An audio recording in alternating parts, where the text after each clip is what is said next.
Imagine, você está em uma ilha deserta e dezenas, talvez centenas de corpos escorregadios e rastejantes se movem ao seu redor.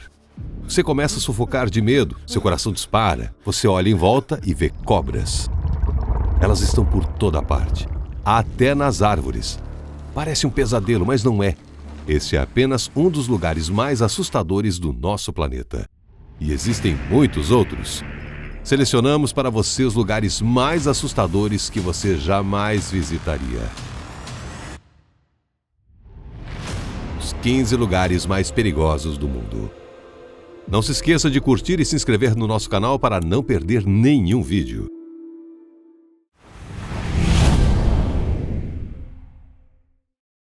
À primeira vista, parece uma ilha paradisíaca com palmeiras e um clima ensolarado. E o nome Atol de Bikini certamente lhe lembra algo. Sim, a famosa série animada da Nickelodeon, Bob Esponja Calça Quadrada, se passa principalmente na cidade subaquática fictícia chamada de Fenda do Bikini, que supostamente fica localizada sob o Atol de Bikini. Mas esta ilha tem, na verdade, uma história muito sombria. The atom bomb is here. It exists. We must look to the future. Up until now, only 3 have been exploded, and none over the water.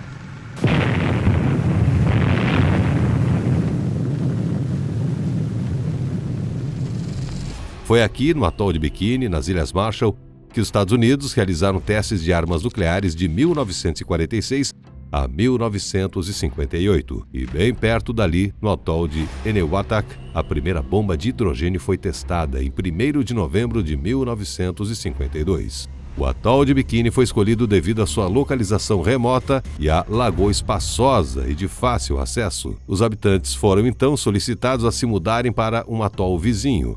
Após um conselho, os anciãos e governante, o chefe supremo dos habitantes de Bikini, concordou, e 167 indígenas se mudaram para o atol de Rongerik. Infelizmente, as árvores e palmeiras da nova morada não eram tão frutíferas. A água doce era escassa e houve casos de intoxicação alimentar. Os habitantes indígenas do atol de Bikini foram consequentemente realocados diversas outras vezes. Mas voltando aos testes, a operação de 1946 foi chamada de Crossroads. Envolveu dezenas de navios de guerra e aviões. 25 mil medidores de radiação e milhares de animais de laboratório foram levados para o atol. Havia 2 testes com os nomes de código Able e Baker. Durante a Operação Able, uma bomba foi lançada sobre 73 navios de guerra. E a bomba Baker, de 21 quilotons, apelidada de Helen de Bikini, explodiu a uma profundidade de 27 metros. Sinto o que aconteceu naquele momento. 2 milhões de toneladas de água, areia e pó de coral explodiram no ar. A explosão literalmente despedaçou o fundo do oceano. Cientistas que o examinaram 73 anos depois descobriram que ele nunca mais se estabilizou. Os navios-alvo e o atol como um todo estavam fortemente contaminados com material radioativo. Mas na época poucas pessoas perceberam a gravidade da contaminação. Anos depois, o nível de radiação do impacto diminuiu significativamente, mas o problema da contaminação nos navios afundados persiste. Acontece que, durante os testes, os navios tiveram que permanecer em plena prontidão de combate, ou seja, ainda continham combustível e munição. Como resultado, o combustível continua vazando do navio almirante da Marinha Imperial Japonesa, o Nagato, espalhando-se por quilômetros. O terceiro teste de Bikini, com o codinome Castle Bravo, ocorreu em 1954. Uma bomba de hidrogênio foi detonada sobre o atol. A explosão foi 1000 vezes mais poderosa que a bomba lançada sobre Hiroshima. Até 100 escunas japonesas foram expostas à radiação e 457 toneladas de atum foram contaminadas. A 192 quilômetros de Bikini, os níveis de radiação atingiram 1000 roentgens por hora, enquanto 100 roentgens já são letais para humanos. No geral, foi o teste nuclear mais potente da história dos Estados Unidos. Eles continuaram por mais 4 anos, até 1958. Como resultado, Bikini tornou-se inabitável. O solo e a água foram contaminados, de modo que a agricultura e a pesca não eram mais possíveis. Mais da metade dos 167 habitantes indígenas do atol de Bikini morreram devido a doenças graves relacionadas à radiação. Posteriormente, os Estados Unidos pagaram aos descendentes dos habitantes do atol de Bikini 83 milhões de dólares em indenização pelos danos causados pelos testes nucleares e pela remoção forçada de sua ilha natal. Atualmente, há de 4 a 6 zeladores vivendo no atol. Agora vamos para uma outra ilha que você também deve evitar, mas um motivo completamente diferente. O que poderia estar escondido ali? Lagartos gigantes? Alienígenas? Vestígios de civilizações antigas? Na verdade, este lugar se tornou um refúgio para pessoas que foram chamadas de demônios, e demônios sedentos de sangue. Apostamos que você não gostaria de encontrá-los depois de uma apresentação dessas, o que os torna tão perigosos. Oficialmente, a Ilha Sentinela do Norte é governada pela Índia, mas na realidade, esta ilha do arquipélago de Andaman, na Baía de Bengala, com aproximadamente o tamanho de Manhattan, 58,8 km², é um caso à parte. Seus habitantes são a tribo mais isolada do mundo, relutante em abraçar a civilização. Sim, eles não sabem o que é dólar, aquecimento global ou cinemas online. Os sentineleses proíbem a entrada de forasteiros em sua ilha e matam aqueles que tentam chegar até eles. A última vez que sua ferocidade foi mencionada foi em 2018. Naquela época, um missionário americano de 26 anos, John Chau, que chegou à ilha Sentinel sem permissão das autoridades indianas, tentou desembarcar na ilha para converter os nativos ao cristianismo. Chau trouxe uma Bíblia e lembranças. Os indígenas fizeram cartazes ordenando que ele fosse embora, mas o jovem americano não desistiu e, na vez seguinte, convenceu os pescadores que o haviam trazido para deixá-lo na praia. Terminou tragicamente. Chau foi atingido por uma flecha, e os pescadores que viram o corpo do rapaz sendo arrastado pela praia foram presos por tê-lo levado até lá ilegalmente. Mas mesmo antes de Chau, os encontros com os habitantes da ilha terminavam mal. Em 2006, por exemplo, 2 pescadores foram à Ilha Sentinela para apanhar caranguejos. Queriam negociar com os habitantes, mas estes os mataram imediatamente. Os sentineleses nem sequer temeram um helicóptero que veio buscar os corpos e o alvejaram com flechas. Esse ódio pelos pássaros de ferro pode ser explicado. 2 anos antes, houve um tsunami devastador e as autoridades locais decidiram ajudar os indígenas. Eles lançaram suprimentos de alimentos e itens essenciais, matando acidentalmente um dos sentineleses com um saco. A questão se complica pelo fato de ninguém conhecer ou entender o idioma dos habitantes da ilha, nem mesmo como eles se autodenominam. Também não se sabe quantas pessoas vivem na ilha. Isso faz da Ilha Sentinela do Norte um dos lugares mais misteriosos do planeta. Agora, a Índia está tentando proteger os habitantes da ilha de invasões externas. Por lei, é proibido aproximar-se da Ilha Sentinela do Norte a menos de 8 quilômetros. Pesquisadores indianos acreditam que os sentineleses deveriam ser deixados em paz e ter permissão para viver como vivem. Outro motivo é que os habitantes da ilha não têm imunidade a doenças comuns no resto do mundo. Essas doenças podem simplesmente matá-los. Mas a ilha e seus habitantes são muito interessantes para os turistas que visitam as tribos vizinhas. Então, será que eles podem ser protegidos na era da globalização? Não sabemos, mas é melhor ficarmos longe deles por enquanto. Entretanto, ficar longe do próximo assunto da nossa lista não é tão fácil, pelo menos para os moradores locais. No final de agosto de 2010, o estratovulcão Sinabung despertou após 400 anos de inatividade. O gigante, com 2.460 metros de altura, está localizado no norte da ilha de Sumatra, na Indonésia. Há séculos, pessoas vivem em suas proximidades sem se darem conta dos perigos que ele representa. A Indonésia está localizada nas falhas tectônicas do Círculo de Fogo do Pacífico e ocupa o primeiro lugar no mundo em número de vulcões. Existem 147 vulcões no país, dos quais 130 estão ativos. Cerca de 9 milhões de indonésios vivem perto de vulcões ativos, ou seja, a menos de 10 quilômetros deles. Desde que o vulcão Sinabung saiu da hibernação, ele entra em erupção quase todos os anos, às vezes várias vezes por ano. Como resultado, os aviões que sobrevoam a região precisam alternar suas rotas. Cada erupção é acompanhada pela evacuação de entre 6.000 a 20.000 moradores locais. Às vezes, as coisas terminam em tragédia. Em 2014, por exemplo, esse monstro cuspindo fogo tirou pelo menos 16 vidas porque pessoas que moravam a até 5 quilômetros de distância foram autorizadas a retornar para suas casas, acreditando que a erupção havia cessado. Mas pouco depois, o vulcão entrou em erupção novamente. Um jornalista que tentou tirar uma foto mais de perto morreu, assim como 4 crianças de uma escola local e um professor que decidiram observar a erupção. Em 2016, o vulcão matou mais 7 pessoas e feriu gravemente outras 3. E foi um espetáculo épico quando despertou. Uma coluna de cinzas e fumaça atingiu uma altura de 3 quilômetros. 12 mil moradores das aldeias vizinhas tiveram que ser evacuados de suas casas. Mas isso provou ser apenas o começo. Na noite do mesmo dia, as erupções continuaram. Ao mesmo tempo, um terremoto atingiu a região, afetando uma área a 25 quilômetros do epicentro. Poucos dias depois, Sonabung lançou uma terceira porção de cinzas.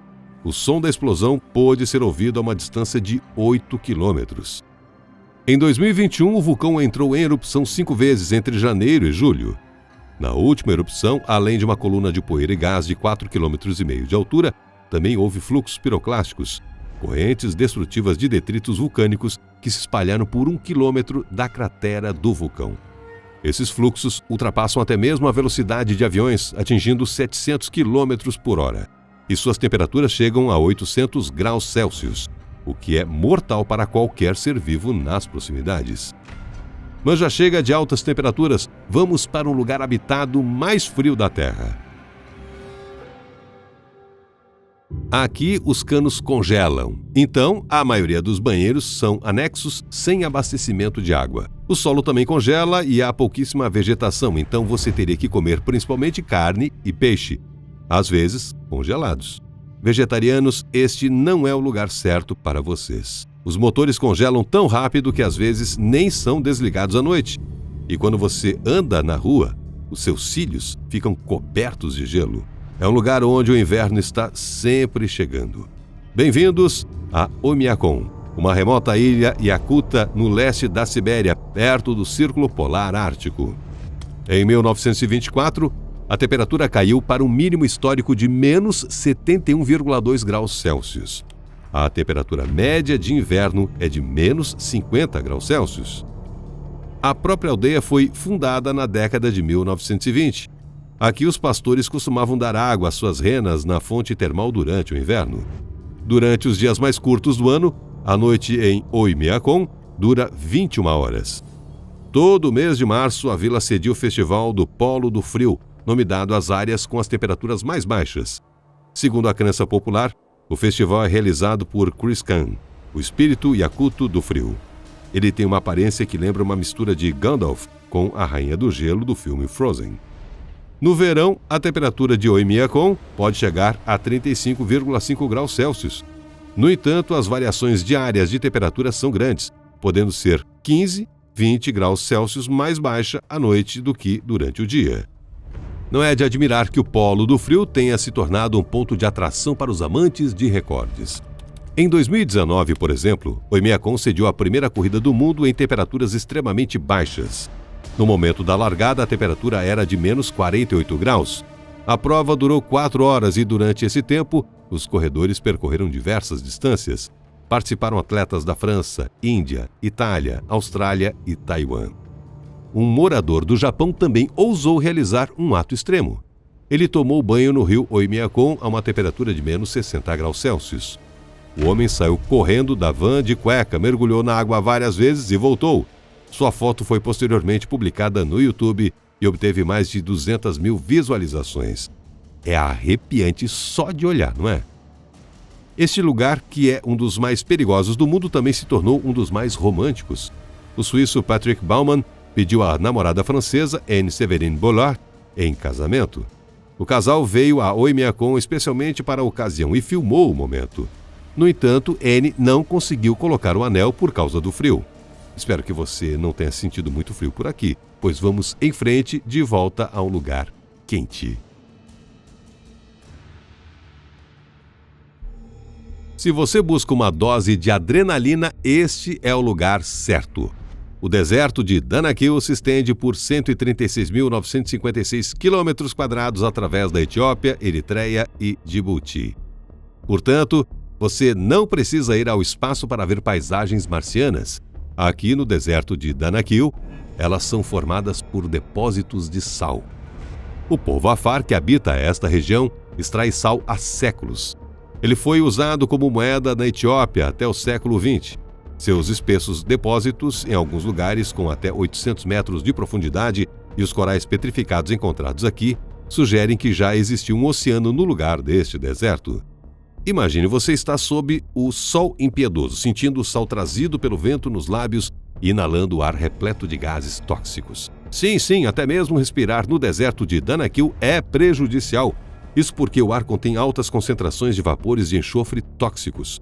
Portanto, pesquisadores acreditam que mesmo uma curta estadia neste deserto pode afetar a saúde. A temperatura não é menos perigosa. Durante o dia, ultrapassa os 50 graus Celsius e raramente cai abaixo dessa marca. Há apenas 25 milímetros de chuva por ano. Não é de admirar que seja um dos lugares mais quentes e inóspitos do mundo. Parte do deserto é a depressão de Danakil, um dos lugares mais baixos do planeta. Ela fica a 125 metros abaixo do nível do mar. Nas manhãs de inverno, a temperatura aqui pode variar em torno de 37 graus Celsius e a temperatura máxima geral é de 63 graus Celsius. Não é à toa que o pesquisador britânico Wilfred Thesiger chamou o deserto de Danakil de Terra da Morte, e um grupo de pesquisadores estudou em 2016 se micróbios poderiam viver em reservatórios de água fervente encontrados no deserto de Danakil. Desta forma, eles queriam descobrir se organismos semelhantes poderiam sobreviver em Marte, e descobriram que esses organismos poderiam sobreviver em um ambiente tão hostil. Mas você não gostaria dessas fontes termais. A água delas tem um pH médio de 0,2, o que significa que é quase tão ácida quanto o ácido de bateria. O deserto de Danakil também é uma área vulcânica ativa. Aqui, bem na depressão, encontra-se o vulcão adormecido Aielo e os vulcões ativos Dalol e Erta Ale. Quem sabe quando eles decidirão entrar em erupção. Tudo isso aumenta o risco de se hospedar neste lugar, contribuindo para a sua reputação de perigoso. Mesmo assim, os turistas fazem questão de vir até aqui apesar dos perigos, ou talvez justamente por causa deles. Na próxima posição do nosso ranking, respirar não é menos difícil. Se você decidir ficar aqui por mais de 10 minutos, pode sofrer uma insolação e seus pulmões podem se encher de líquido. Não, você não está na borda de um vulcão, mas sim na Caverna dos Cristais, no México. O local lembra a fortaleza da solidão do super-homem. A caverna foi descoberta em 2000.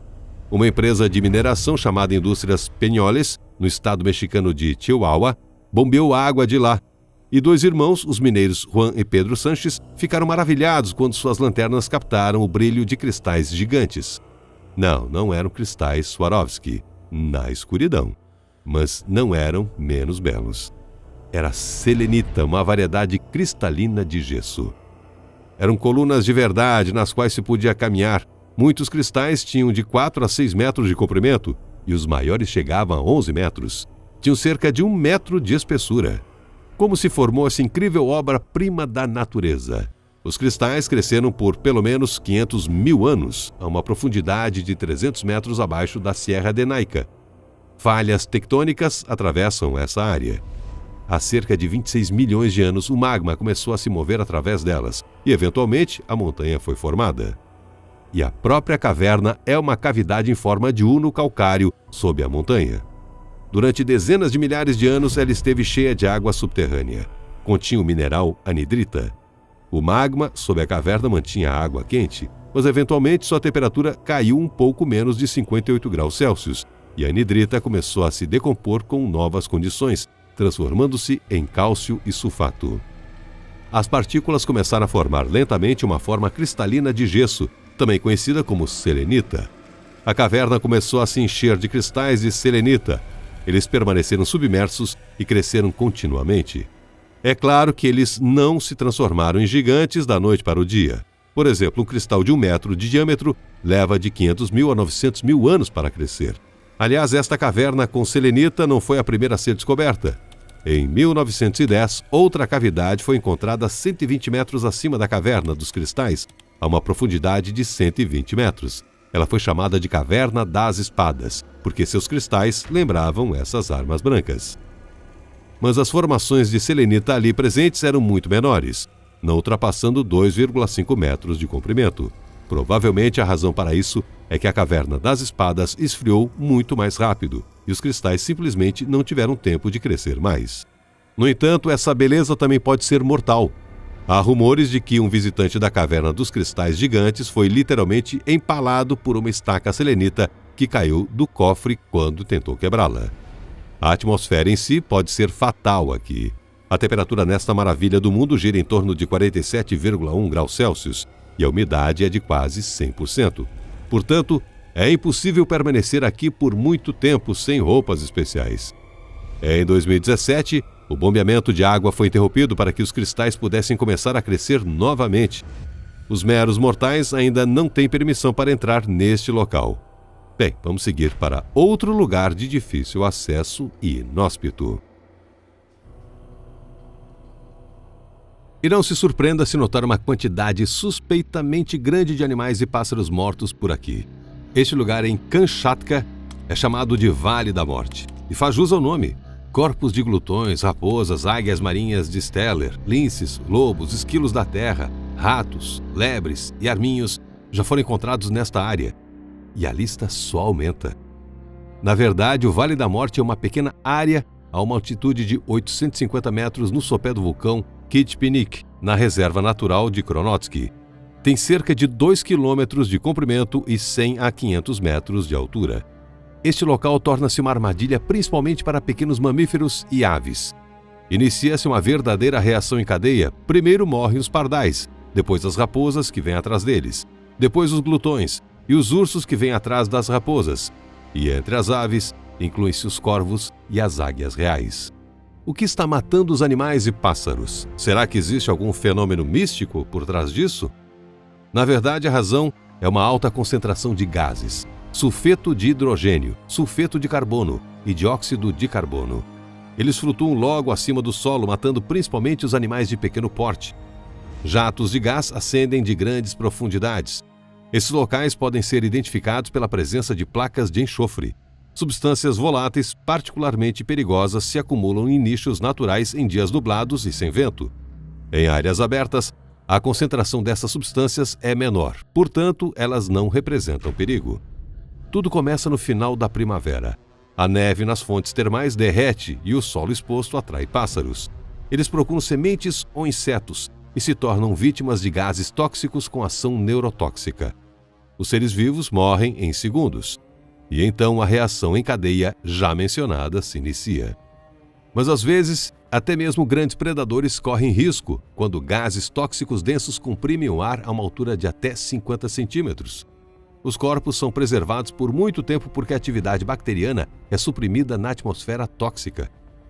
Pesquisadores estimam que desde 1975, ou seja, desde a descoberta do vale, cerca de 25 ursos morreram devido à concentração de gás. E entre 1975 e 1983, a equipe da reserva recolheu mais de 200 corpos de animais. Entre eles havia 12 espécies de mamíferos e 15 espécies de aves. Aliás, animais herbívoros morrem com muito menos frequência aqui porque as encostas não têm vegetação e, portanto, não os atraem. E como esses gases afetariam você? Você sentiria dor e calor na nuca, tontura, dificuldade para respirar e um gosto ruim na boca. Mas assim que estivesse em um local ventilado, se sentiria melhor em pouco tempo. Mas com certeza você não se sentiria bem perto do próximo item da nossa lista. Os caminhos íngremes em suas encostas são perigosos, os gases sulfurosos são venenosos e as liberações ocasionais de gás já causaram a morte de muitos mineiros. Estamos falando do vulcão Ijen, na ilha de Java, na Indonésia. Trata-se de um complexo inteiro constituído por mais de uma dezena de sítios vulcânicos em torno de uma caldeira, ou seja, uma depressão. Inclui estratovulcões, crateras e cones vulcânicos. Aqui você pode presenciar um espetáculo incrível. As encostas do vulcão são envoltas em chamas azuis. Como isso acontece? Gases sulfúricos quentes e inflamáveis são emitidos pelas fumarolas, ou seja, fendas. Sua temperatura chega a 600 graus Celsius.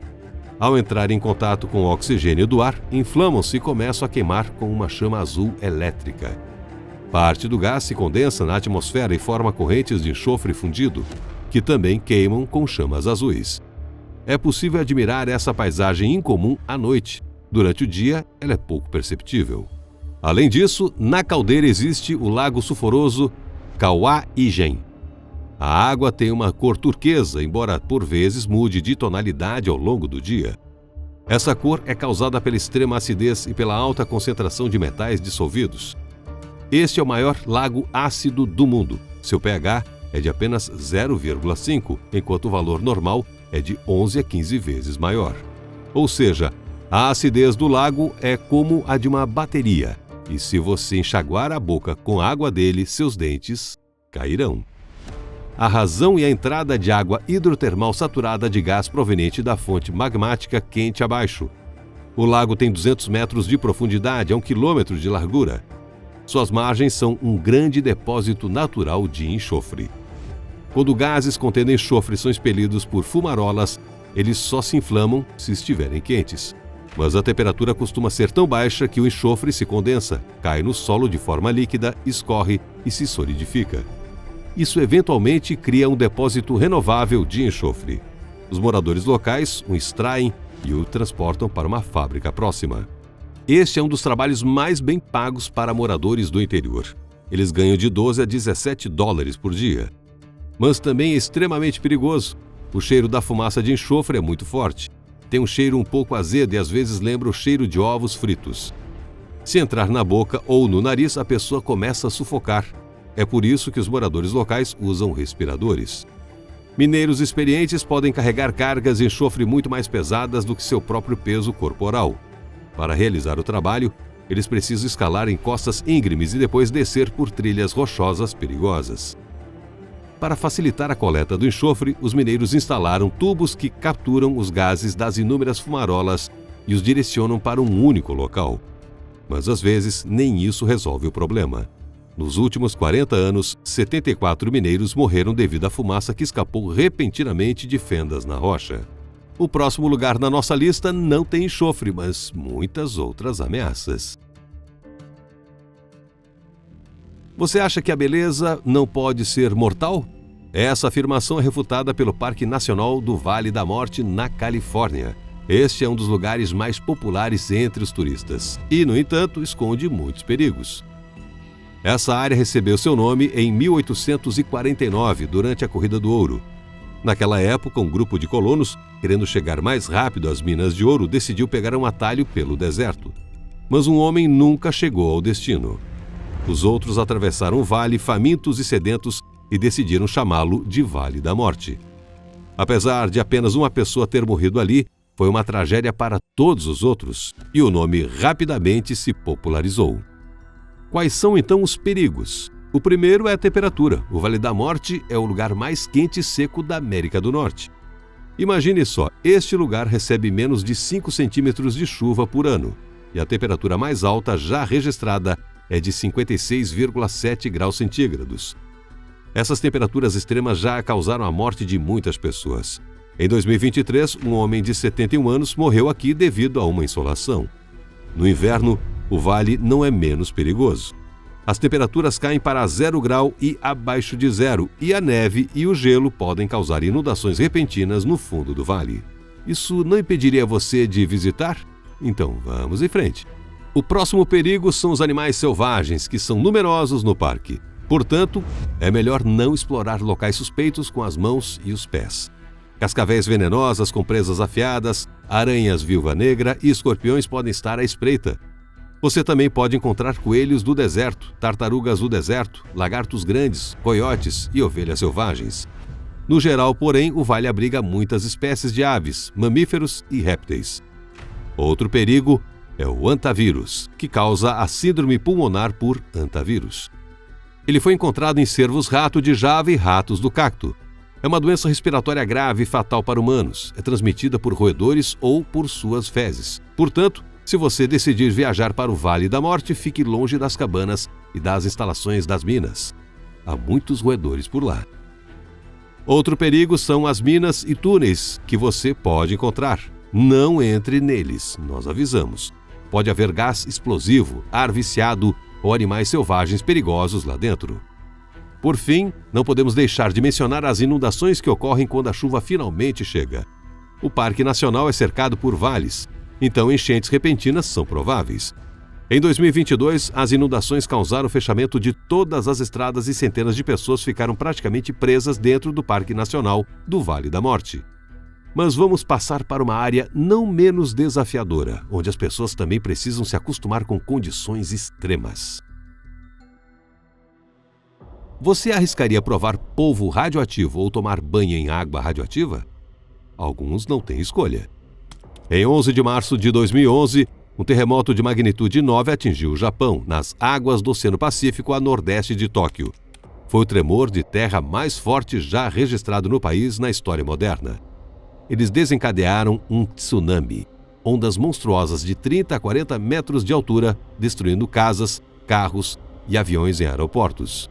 Os dois desastres mataram quase 20 mil pessoas e mais de 2.500 estão desaparecidas. O terremoto desenergizou a usina nuclear de Fukushima Daiichi e o tsunami inundou os porões onde ficavam geradores a diesel. O sistema de resfriamento de emergência da usina falharam e o combustível nuclear derreteu nos reatores de 3 unidades.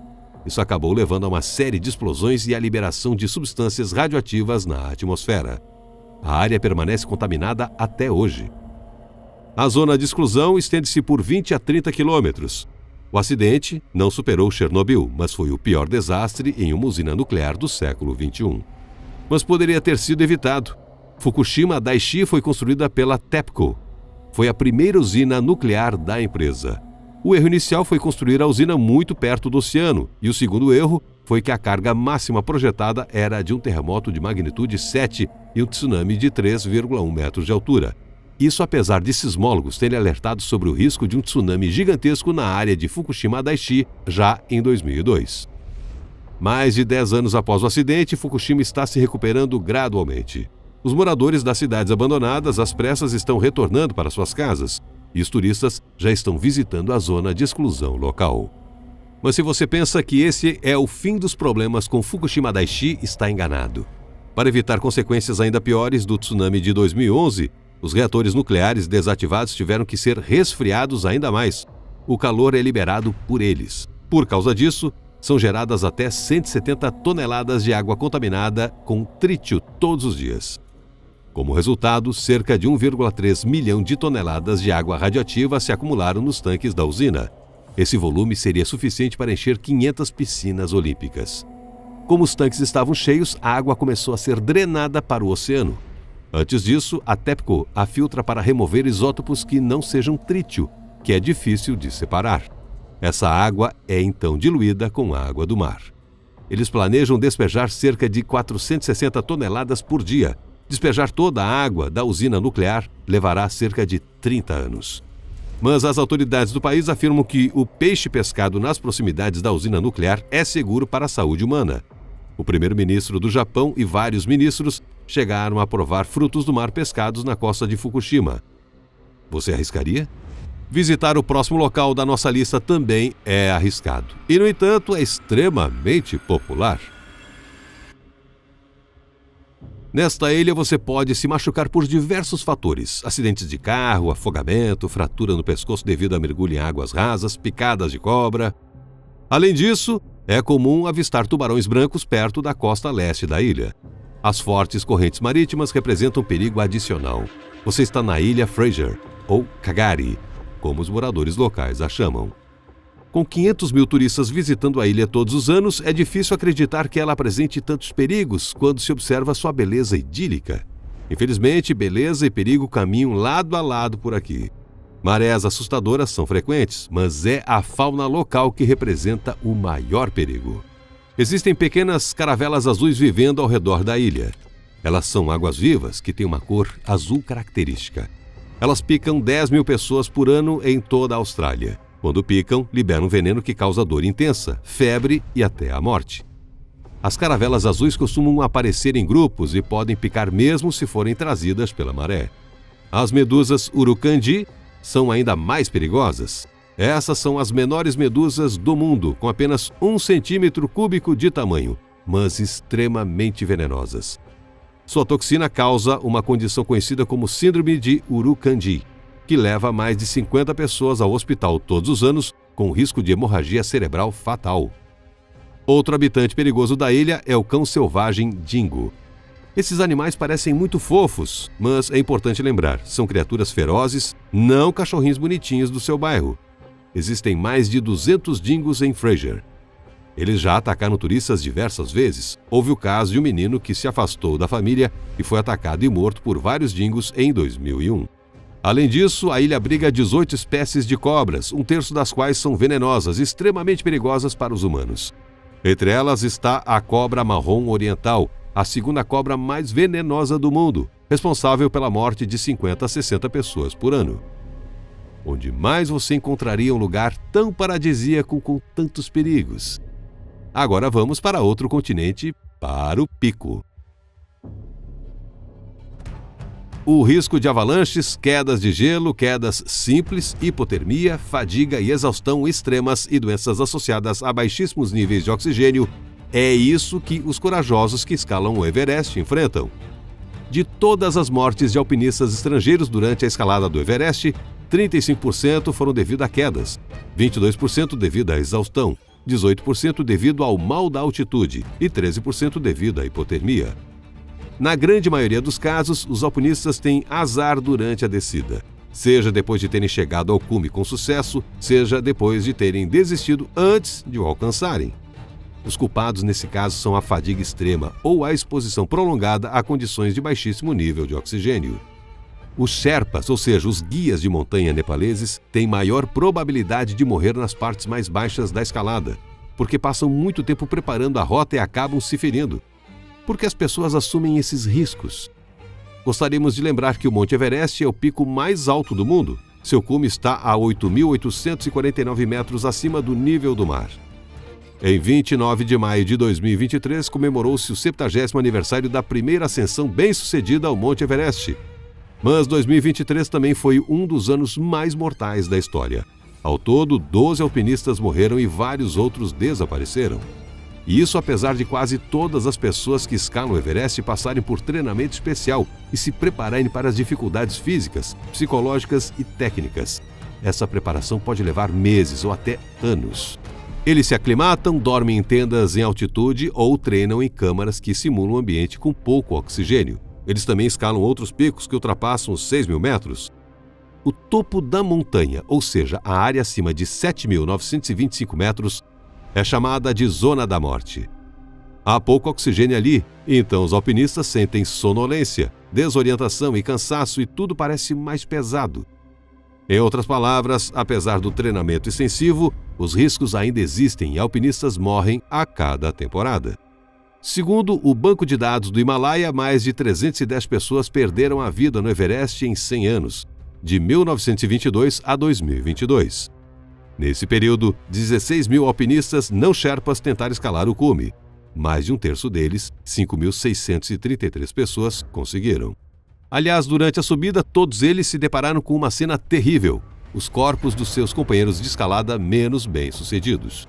No total, existem cerca de 200 corpos no Everest, que servem como um alerta sombrio para outros alpinistas. É perigoso tentar removê-los. Vários socorristas morreram tentando fazê-lo. Por isso, a maioria dos alpinistas permanece onde caiu. Falando em quedas, não podemos deixar de mencionar o próximo lugar. Ano após ano, pessoas morrem aqui. Algumas buscam aventura, outras dependem dessa estrada, mas é uma viagem arriscada para todas elas. A Estrada da Morte, ou formalmente Camino de los Yungas, é um trecho de estrada entre as cidades de La Paz e Coroico. É estreita e rochosa, com uma largura média de 3,2 metros. Há um penhasco de um lado e um abismo terrível do outro. Os viajantes que percorrem a Estrada da Morte enfrentam curvas acentuadas e sinuosas. É perigoso dirigir aqui em qualquer época do ano. No verão, são frequentes os deslizamentos de rochas e a poeira reduz a visibilidade. A estação chuvosa vai de novembro a março. A água corrói a superfície argilosa, tornando-a escorregadia e instável. Em alguns lugares, a passagem é difícil até mesmo para um carro sozinho e praticamente impossível para dois. Não há barreiras de segurança nem faixas de desaceleração. Por isso, os carros param, os motoristas saem e combinam como passar um ao outro. No entanto, não apenas os carros, mas também os ciclistas correm risco aqui. Até mesmo os passeios são perigosos. Pelo menos 18 turistas morreram aqui desde 1998.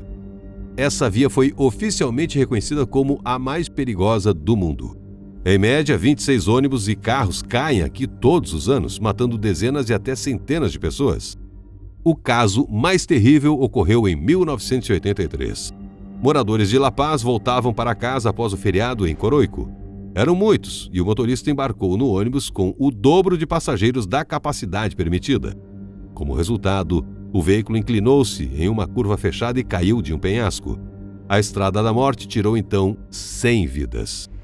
Dirigir por essa estrada também é assustador, pois há cruzes em cada curva em memória dos mortos. Os bolivianos as chamam de sinais de alerta. O ponto de ruptura ocorreu em 2007, quando uma estrada alternativa, uma rodovia moderna e segura, foi inaugurada entre La Paz e Coroico. Agora, a antiga estrada quase não é usada para o propósito original. Tornou-se uma atração turística e uma fonte de adrenalina. Mas vamos deixar essa estrada perigosa e seguir para outra elevação arriscada. À primeira vista, parece um pico modesto no nordeste dos Estados Unidos. Mas, na verdade, tirou mais vidas do que qualquer outra montanha no país. São 160 pessoas desde que os registros começaram em 1849. Os nativos americanos chamavam-na de Lar do Grande Espírito. Então, por que o Monte Washington é tão perigoso? Para começar, está longe de ser a montanha mais alta dos Estados Unidos. Sua altura é de apenas 1.917 metros. Mesmo assim, é popular entre os turistas, sendo visitada por até 250 mil pessoas por ano. Isso apesar do clima extremamente desfavorável, frequentemente considerado um dos piores do mundo. Em 1934, o observatório registrou uma velocidade recorde do vento de 372 km por hora. Isso é mais rápido que trens de alta velocidade. Atualmente, ventos de furacão atingem a montanha aproximadamente a cada 4 dias. Outro fator são as baixas temperaturas. No topo, elas frequentemente chegam a menos 45,6 graus Celsius. Portanto, os cientistas costumam sofrer de hipotermia e congelamento. Além dos ventos, a precipitação abundante. A montanha recebe 711 centímetros de neve anualmente. Ela pode cobrir as trilhas mesmo em julho. Chuva e neblina também são comuns por aqui. Com um tempo desses, você não conseguiria ver nem seus próprios pés, nem um braço estendido. A situação se complica pelo fato de que, mesmo com o tempo ruim no topo, pode estar quente e ensolarado ao pé da montanha. Por isso, turistas despreparados se aventuram a fazer trilhas. Eles acabam ficando cansados e exaustos muito rapidamente, permanecendo desidratados e estressados devido a condições climáticas em constante mudança. Portanto, o próximo perigo depois do clima é a falta de preparo para uma trilha. E a proximidade dos centros urbanos não ajuda nesse aspecto. Por exemplo, você pode muito bem acordar em Boston às 5 da manhã e dirigir até o Monte Washington para uma caminhada de um dia sem se preparar adequadamente. E isso seria imprudente. No caso do Monte Washington, a preparação significa não apenas treinar para melhorar o condicionamento físico e usar roupas em camadas, mas também estar preparado para abandonar os planos e retornar mais cedo do que o previsto caso o tempo piore. Mas embora seja possível visitar a montanha apesar dos ventos, você só consegue chegar ao último ponto da lista conosco. No entanto, é melhor mesmo nem ir lá. Todos os anos, milhares de pessoas morrem vítimas de cobras em todo o mundo. Mas a pessoa comum raramente se depara com elas. No entanto, existe um lugar no mundo que está literalmente repleto delas. Trata-se da Ilha da Queimada Grande, a 32 quilômetros de São Paulo, no sudeste do Brasil, também conhecida como Ilha das Cobras.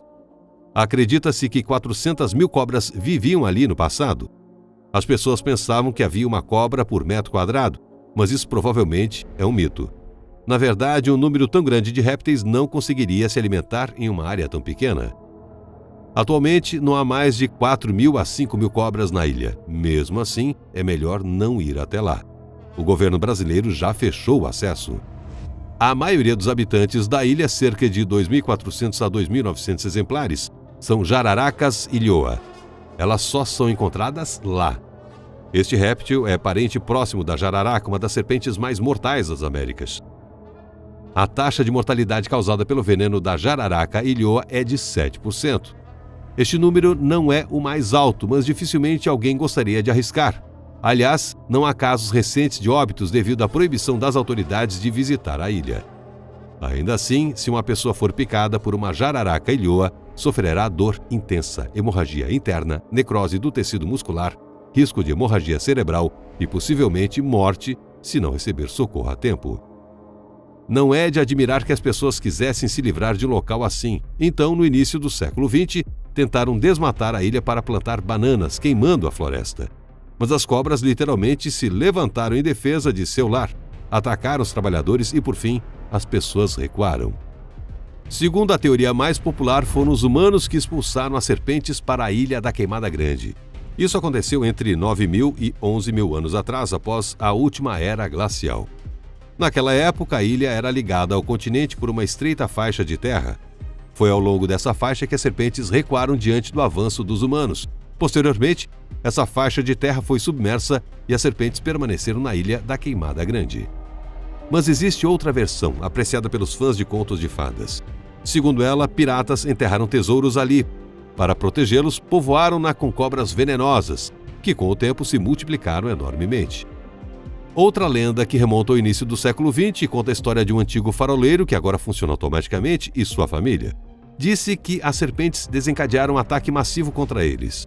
Os répteis entraram no quarto pelas janelas e começaram a morder as pessoas. Elas fugiram para a floresta, onde morreram após serem atacadas por centenas de serpentes. Mas não há confirmação para todas essas histórias. E vale ressaltar que a população de cobras da ilha diminuiu significativamente devido à escassez de alimento. Inicialmente, elas se multiplicaram simplesmente se alimentando de todos os pequenos animais da região. Depois, o alimento tornou-se escasso. Essa espécie agora consta na lista vermelha e é protegida por ser endêmica. Ela não vive em nenhum outro lugar além desta ilha. Existem muitos lugares perigosos no mundo onde as pessoas enfrentam diversas ameaças. No entanto, eles podem ser de uma beleza fascinante, o que só os torna ainda mais perigosos. Seja uma montanha ou uma ilha, uma caverna ou um vulcão, cada um deles guarda um segredo terrível, às vezes além do alcance dos meros mortais.